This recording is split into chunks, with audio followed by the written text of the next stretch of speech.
大家好，我是小贤，今天给大家分享的是我做的苹果派蛋糕。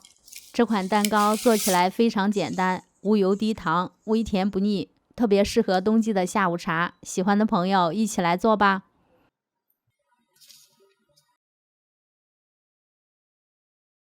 我们先准备3个鸡蛋，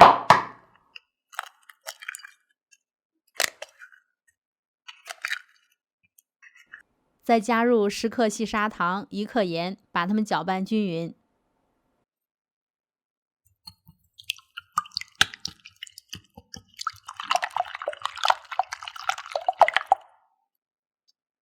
搅拌均匀后，再筛入50克低筋面粉、30克杏仁粉、3克泡打粉。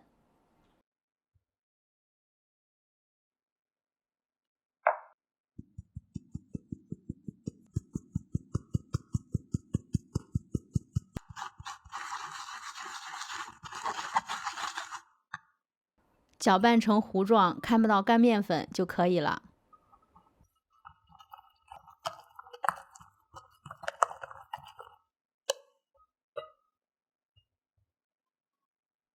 先在模具底部铺上一层油纸，方便脱模。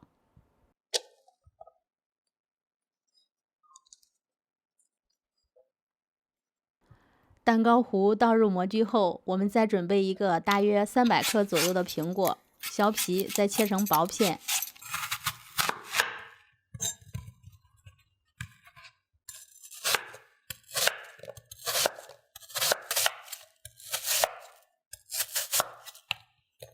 把切好的苹果片再一层一层插在蛋糕糊表面。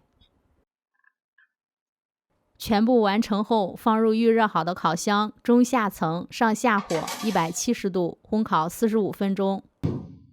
蛋糕烤好后，稍微放凉就可以脱模了，是不是非常简单？最后在表面撒上一层糖粉，不喜欢的朋友也可以不放。